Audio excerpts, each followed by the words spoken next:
Hello, you're very welcome today to our discussion on the first article of the Creed. We believe in God the Father Almighty. We're here today in St. Malachy's Priory in Dundalk with Carol Brown. Carol, it's very nice to have you here. Thanks very much, Father. Good to be here. So, we're here to talk about the Creed. Yes. How would you like to begin? Well, I was thinking it might be good to actually start with the first word, we. I'm sure you probably have heard that in just recently, actually, the people who look after the liturgy in Rome have recently been reviewing the translations of the prayers that we've been saying in the Mass over the last 40 years. And they've determined that the translations that were done from the Latin when we first moved to saying the Mass in English were kind of weak.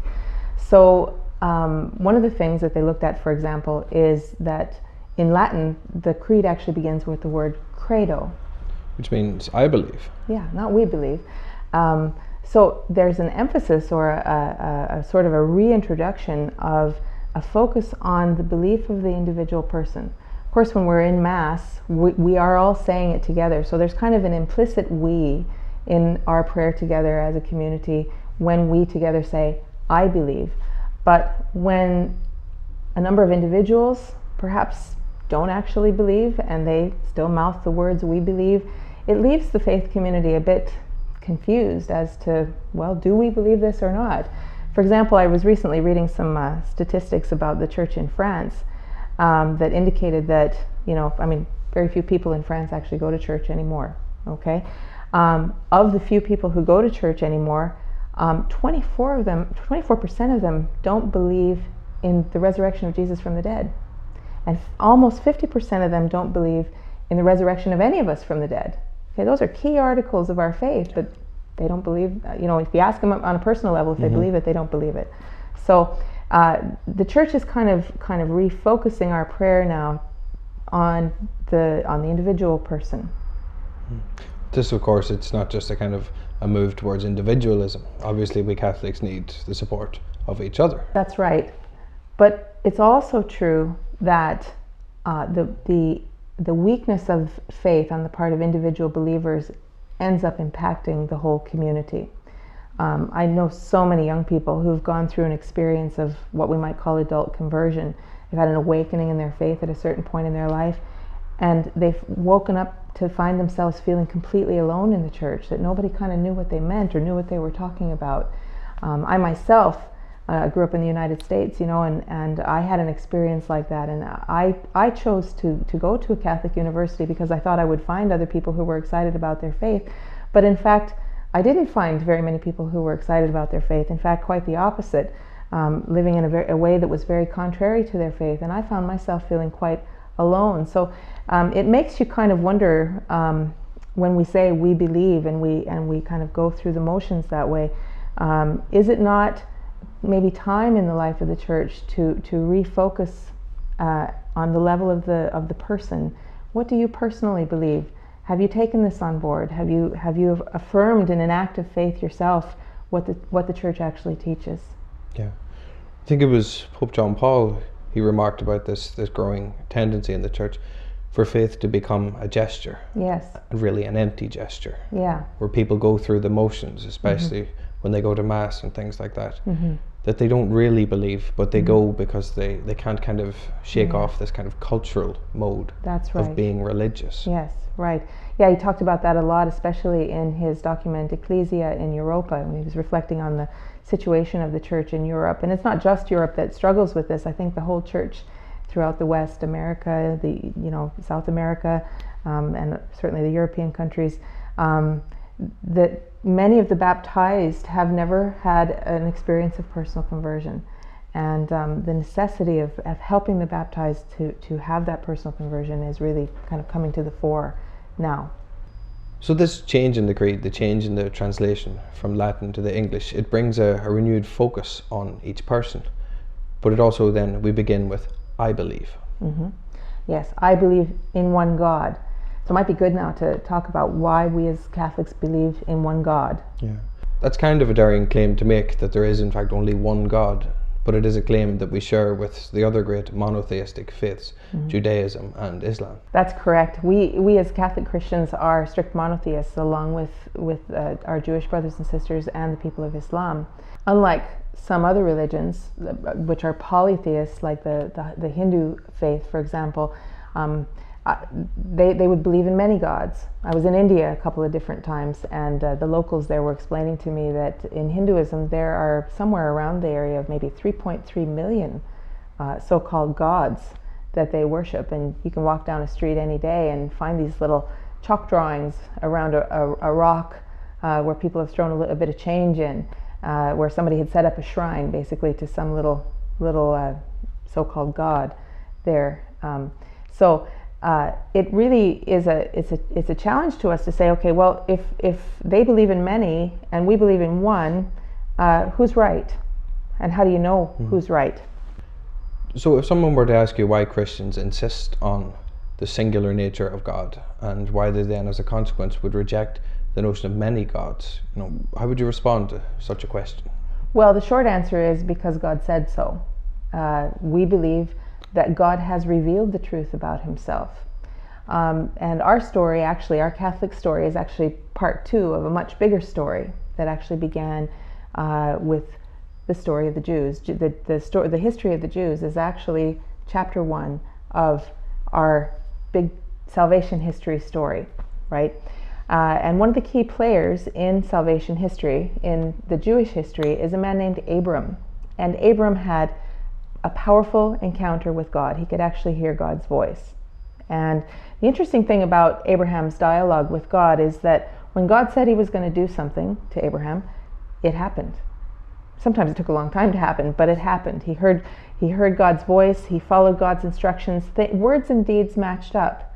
And so this relationship came about between Abram and his God, that is sort of the beginning of the history of the Jewish people. The Jewish people are the descendants of Abram, and throughout, 2,000 or 3,000 years of history, those people made a journey all over the Middle East, left Ur of the Chaldees, where Abraham was from. It's around Iraq, I believe. They traveled over to the land of Canaan, which is around present-day Israel and Palestine.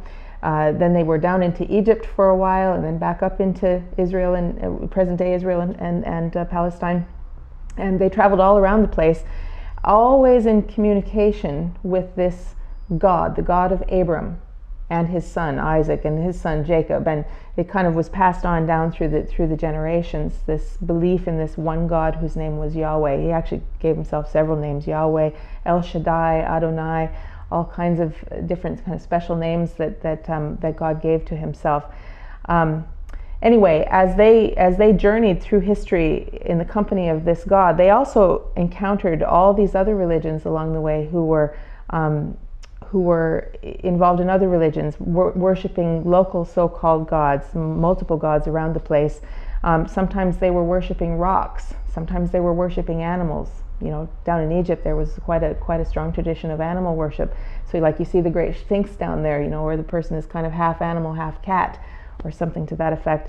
So for the Jews, they were singular already. Their sense of God's presence was clear, was communicated through people called the prophets.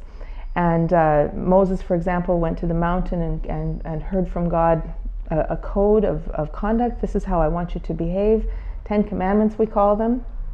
And just sort of throughout those years, God tried to communicate who he was to these people. In the course of that ongoing dialogue with God, the people of Israel didn't always stay on track. Sometimes they would kind of get persuaded by the locals that they should be worshiping rocks, or they should be worshiping idols of different kinds, or maybe they should be, worshiping the animals. You remember when Moses brought the people out of Egypt and they were coming up, up to the promised land. What's the first thing that happened while Moses was out on the mountain? He comes down the mountain and finds that they've made a calf out of gold. So that temptation to worship an animal was there with them all the time, and that's, I think, a common temptation around in the human person. You know, when you're looking at the beauty of creation or the power of creation, the temptation to want to worship creation is kind of always hovering there.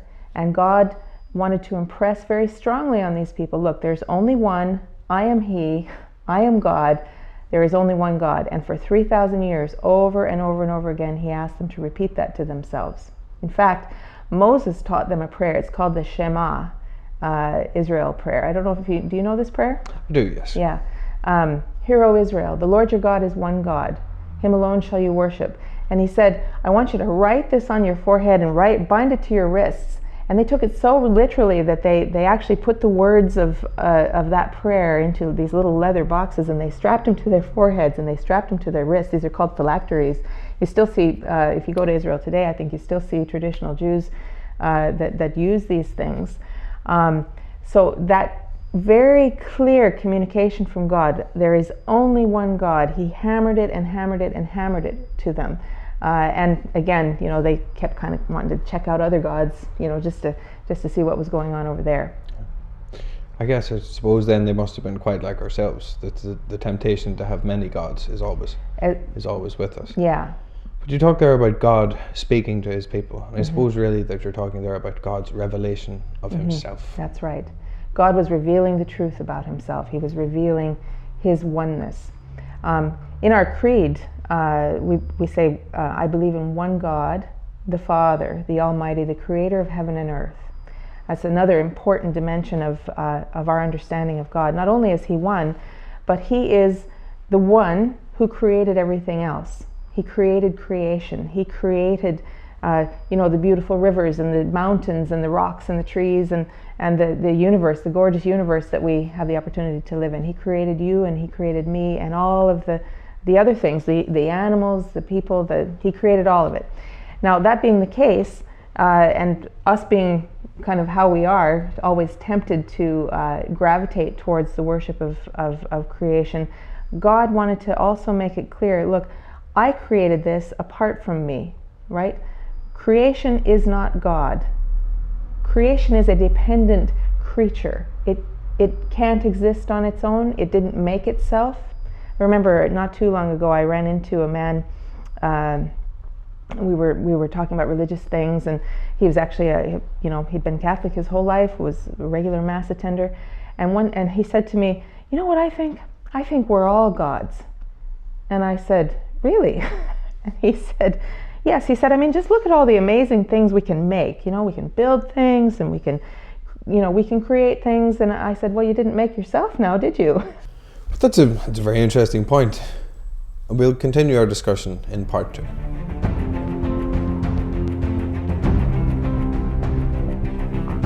Welcome back.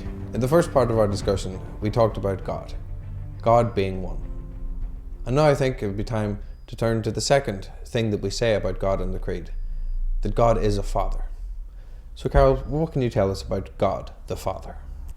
There are many different conceptions of what God is, and many religions don't really think of God as being particularly personal. In the Christian religion, God is personal. In the Jewish religion, God is a person. And in fact, what we learn from Jesus in particular is that God is a Father. In the Old Testament, as Yahweh is making the journey through the desert and through those several centuries with the Jewish people, you can kind of get the impression that He's a bit of a strict disciplinarian, right? He's really trying to impress on them, look, I'm only one, I'm not creation, all the things we talked about before. And sometimes when people read the Old Testament, they think He's very uptight. He seems to react to things in kind of an angry way, and people get the impression that God is maybe they have an impression of God kind of like a tall angry man in a robe, kind of looking askance at whatever's happening. I know I used to feel that way, but one of the things that God said in the Old Testament is that He chastises the son that He loves. God disciplines the son that He loves. He disciplines the people that He loves. Maybe a little example would help, a personal example. When I was growing up in the United States, we had a river next to our house, and my sister and I went for a walk one winter's day, and the river wasn't quite frozen, and we wanted to cross over the river. So we noticed that there was a log that had fallen across the river. It was a bit rotten, but we thought it would serve fine as a bridge. And so we started to trek out across this log over a partly frozen river. Well, my father caught us, and we got a spanking we never forgot. Now, was my dad, did Dad spank us because he was an out of control, enraged kind of man? No. He spanked us because we needed the discipline. We needed to know that it was not a good idea to cross a partly frozen river on a rotten log. Dad did that because he loved us, because he didn't want to see us ever drowned in a partly frozen river, So that's an example of the kind of love that God has for his people. God also disciplines the children that he loves. He disciplined Israel. He disciplines each one of us. He calls us to be self-disciplined so that we can get where we need to go. Yeah. But also, as well as showing us his love through discipline, he also shows us his love through the many wonders that he does, the many great deeds that he does on behalf of his people. That's right, yes. As I was saying before, there's kind of a matchup of words and deeds. Remember when Moses was leading the people out of Israel, or out of Egypt, to go to the Promised Land, he told them to go and only take enough provisions for overnight. Well, my gosh, there were nearly 600,000 people. What were they going to do the next day? Well, the only thing to do was to trust him. And when they got out there where they needed more food came down from heaven. Manna from heaven came down. Quail. God provided everything that they needed, but they had to keep taking those steps in faith. And God's words and his deeds always matched up. That was the amazing thing about the way God, the one true God, taught his people through those several thousand years of salvation history. So God disciplined the people of Israel because he loved them, and he wanted to keep them from doing things that would ultimately be harmful to them, spiritually, personally, and so forth. When they would worship these other gods, it really weakened their unity as a nation, and they were much more vulnerable to outside enemies. So, and God also has a softer side. We see this sort of firm disciplinarian side of God in the Old Testament, but he also says, he calls himself the Lord, the compassionate, slow to anger, and abounding in faithful love. There's that tender, committed side to him, that he's always looking out for Israel. He's always on their side, even when things don't go very well. He's always for them. This is another important point that we sometimes just breeze over when we're saying the Creed at Mass. It's an important point. You remember when I was saying earlier that the people of Israel were encountering other people around them who were worshiping animals or worshiping rocks or worshiping creation in different ways. Yeah, I suppose it'd be a bit like the Irish people before St. Patrick came along and introduced Christianity to them. That's right, like the Druids and so forth, yes. There's always been a temptation, I think, because creation is so beautiful and so powerful, to want to worship it, to want to harness the power there, to offer gifts to creation so that creation will give you the rain or give you a good harvest or those kind of things. But God was insistent, as he continued to teach people through that whole season, 3,000 year season or 4,000 years, however long it was, that he was one God, that he was the author of creation, he was the creator of creation, that he was not himself creation, right? One of the reasons we refer to God as a father is that he creates life outside of himself, like other fathers do. He creates a creation that is not himself. We use the word transcendent. It's kind of a fancy word, but it means that God can be in creation, but not creation itself. He's kind of rises above it in a sense. He's hovering around it in a sense, but he isn't creation itself. Does that make sense? It does. I suppose the scholastic theologians would talk about God being transcendent and not of being a different order or a different type of being. Precisely. He's not material at all. The material world is completely different from the spiritual world. God is a pure spirit, right? So God is present in creation, but he's not creation. We're not pantheists. That's right. Creation is a creature. It depends for its existence on God's having created it. God, on the other hand, is an uncreated being. He always was. He's eternal. There never was a time when he was not. So God, on the other hand, is an eternal, uncreated being. Yeah, of course. That also includes, as we say in the Creed, those things seen and unseen. That's right. we tend to focus on the things we can see, the material world and so forth, but there's a whole other dimension to existence that is unseen. It's invisible. It's spiritual. I suppose that would include things like angels. That's right. And not only good angels, but also fallen angels. We know from the scriptures that a number of the angels that God created in heaven actually rebelled against God, and they were banished from God's presence. They're called fallen angels. And they like to refer to themselves as gods. They like to disguise themselves as gods. So they're always kind of going around the place trying to trick human beings and trying to trap them onto a path that will ultimately lead to a person's ruin.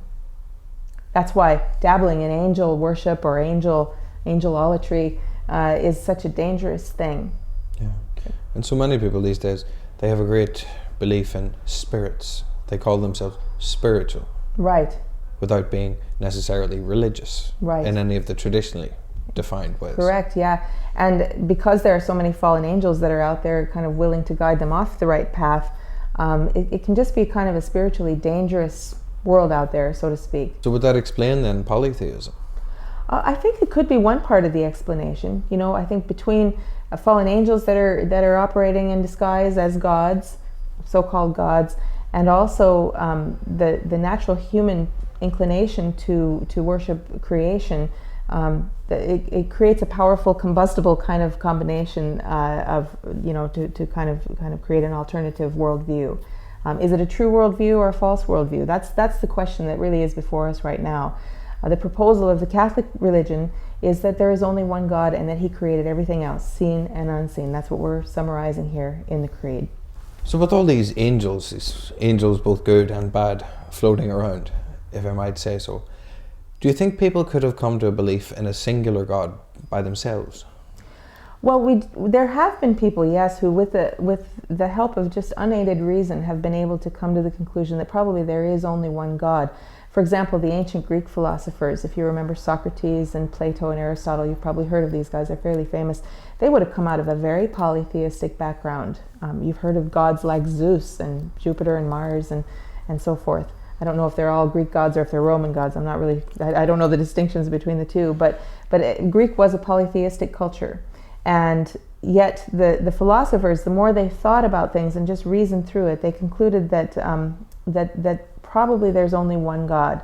Now, they could not have come to the conclusion that God is a Trinity like we do. Okay, we needed some help from God to understand the inner life of God.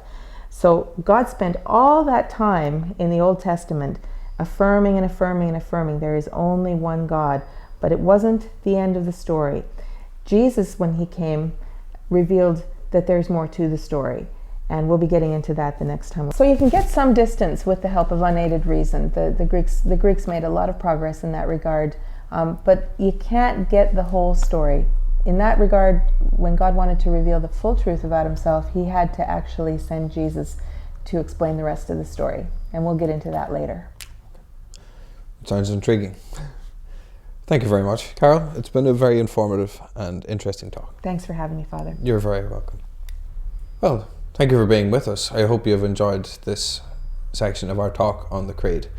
If you have any questions, you could log on to our website and go into the forum, and you can post those questions there and receive an answer. And I hope that you'll join us next time. God bless.